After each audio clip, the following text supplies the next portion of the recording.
in collaborazione con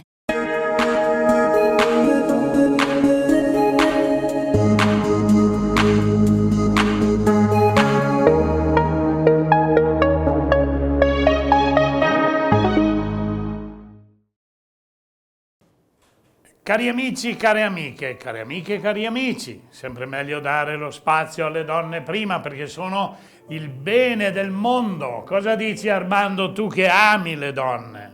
La donna è la regina degli uomini e quindi bisogna accettare quel sorriso che lei trasmette al mattino e noi lo dobbiamo portare fino alla sera. E allora siamo arrivati vicini a Natale. Siamo a Natale e dobbiamo fare i buoni, dobbiamo presentare una ricetta che noi veneti amiamo. Hai detto bene. Che noi veneti amiamo, Sì, ma che ama tutto l'Italia, tutto il mondo. Però Natale ci unisce ad essere molto buoni e socializzare, diciamo, questo Natale con le persone che amiamo.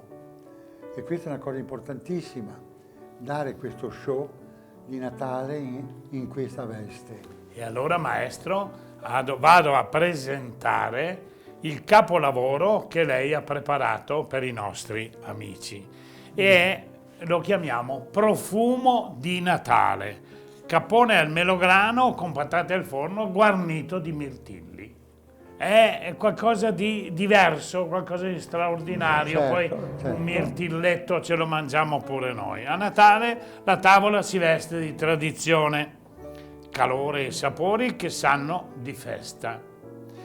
Quest'anno vi presentiamo un piatto speciale ricco e scenografico, il capone al melograno guarnito di mirtilli, ecco, e accompagnato da croccanti patate al forno. Una ricetta che unisce la morbidezza della carne a una salsa brillante e leggermente acidula a base di melograno, simbolo di abbondanza e buon auspicio.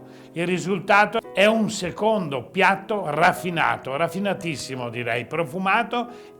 Caro Armando, maestro, a me piace chiamarla maestro perché lei è stata la mia fortuna negli ultimi tempi, perché poter fare, no, lo dico sinceramente, perché poter fare una trasmissione così bella di cucina, ce ne sono tante, ma farla con il maestro Armando Zanotto è un onore. E allora mi dica, maestro, cosa dice il radicchio, come lo facciamo per guarnire questo capone?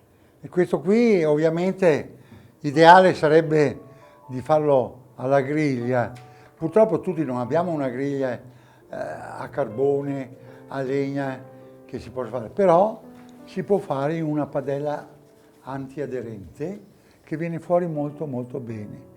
Oppure se avete una griglia professionale, il massimo è portare la griglia alla temperatura giusta del calore e questa griglia sotto ti tiene umido perché è allietata dall'acqua sotto.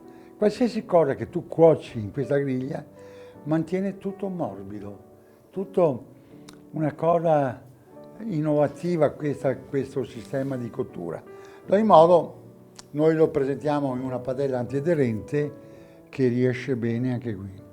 Allora maestro, io dico, stiamo presentando un piatto tradizionale, il capone. Per Natale ci va, con dei piccoli accorgimenti e con questo piatto straordinario, anche nuovo diciamo, corredato di contornini che a lei piacevano e sinceramente li vedo molto bene per questo tavolo. Ma ci andrebbero bene anche assieme il pane dei bibanesi. Naturalmente certo. Il pane dei bibanesi è il pane che a tavola non deve mancare, mai con nessun piatto. E poi abbiamo il vino delle manzane che riesci a passarmi quel vino, ecco maestro?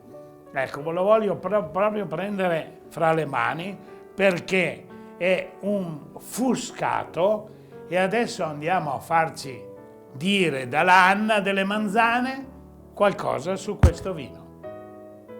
Ciao Bruno, ciao a tutti e soprattutto ciao Armando.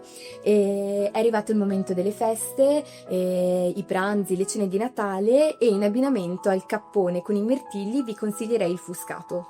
Il Fuscato è un nuovo vino che abbiamo proprio presentato in questo periodo. Si tratta di un Merlot che fa un 30% di affinamento per 2 anni in tonneau di rovere francese e il restante in acciaio. Sono sicura che vi conquisterà con questo piatto proprio per questi profumi avvolgenti di frutta, bacca rossa e un tannino setoso, quindi un ottimo abbinamento.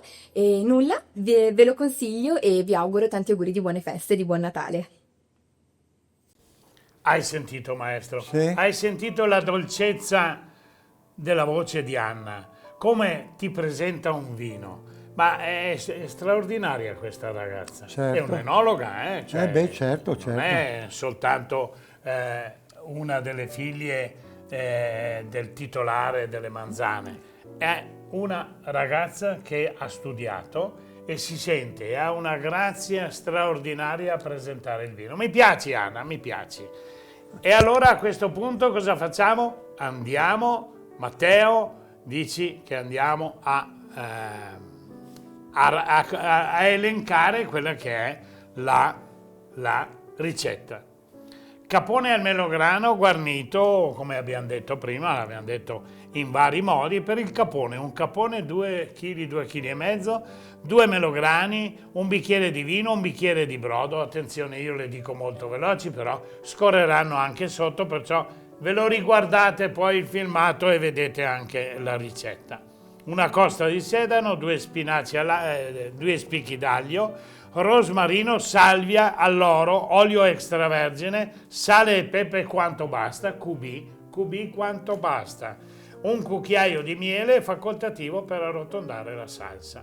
Per la salsa di melograno, chicchi di un melograno, mezzo bicchiere di vino bianco, mezzo bicchiere di brodo, un cucchiaio di facoltativo maizena, un cucchiaio di maizena. Maizena, sì. Me lo vuoi spiegare? Maizena è una componente che ristringe le salse quando hai bisogno. Ah, ho capito. Sai che non è...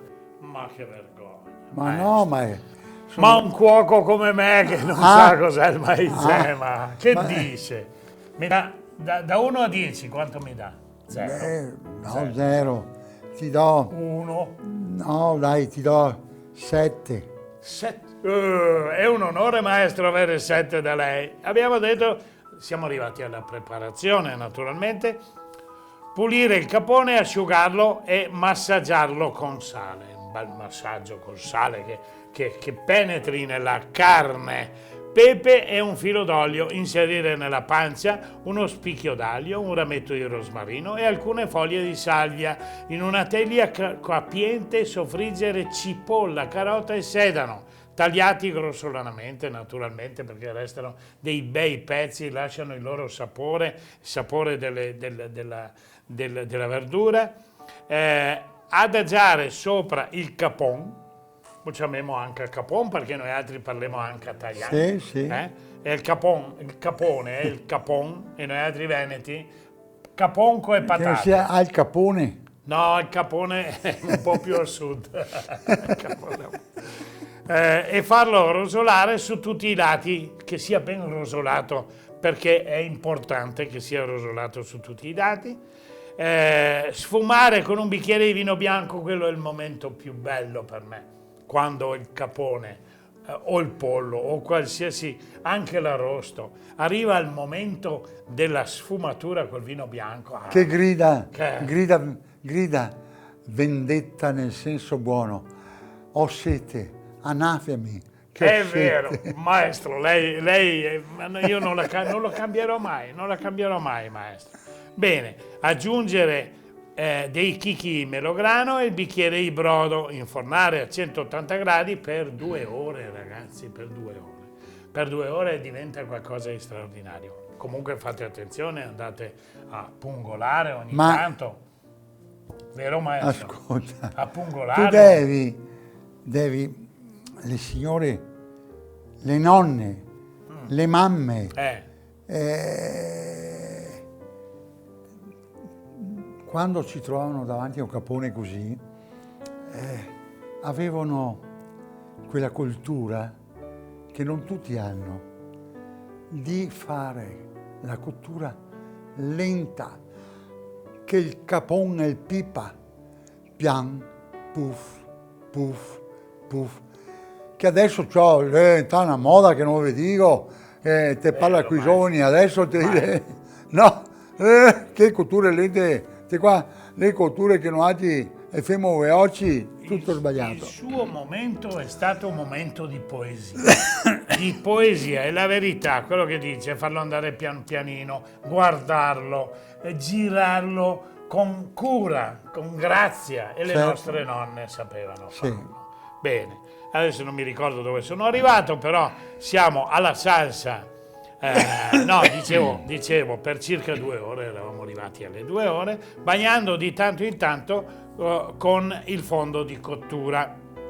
Se la pelle tende a scurirsi troppo, coprire con un foglio di alluminio. Questo è un consiglietto Esatto, sì. che vi diamo. Per la salsa al melograno, filtrare il fondo di cottura, aggiungere i chicchi del secondo melograno e il vino bianco, far ridurre per circa 10-15 minuti.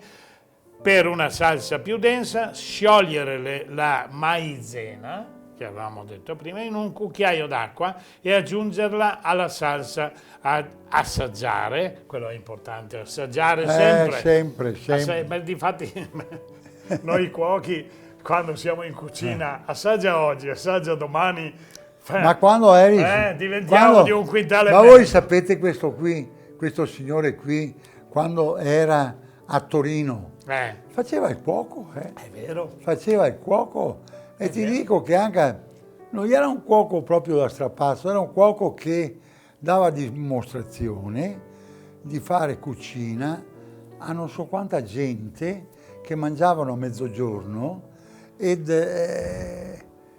lui Accontentava tutti. Ma pensa che il piatto, venivano anche da Asti, da Alessandria, io ero a Torino, era un piatto semplice. Nodino, burro e salvia. Ah, sì? Ma sai che per fare il nodino, burro e salvia ci va dell'arte. E venivano da tutte le parti, perché noi avevamo nodino era di la vitello carne o di di maiale? Sorana. Addirittura. Certo, ma certo. Beh, Comunque, è come finiamo anche questa trasmissione. Siamo arrivati al punto di tagliare il capone a toc, metterlo sui piatti fumante, mettere i contorni e gustarvelo. E noi vi diciamo buon Natale, buona festa. Il Natale è la più bella festa del mondo. Ciao a tutti, maestro. Niente, un augurio caloroso di Natale a tutte le famiglie, a tutte le persone che amano a trascorrere il Santo Natale con la famiglia. Questo è una cosa molto, ma molto importante. Una cosa che ti dà quel fascino che certe volte sparisce.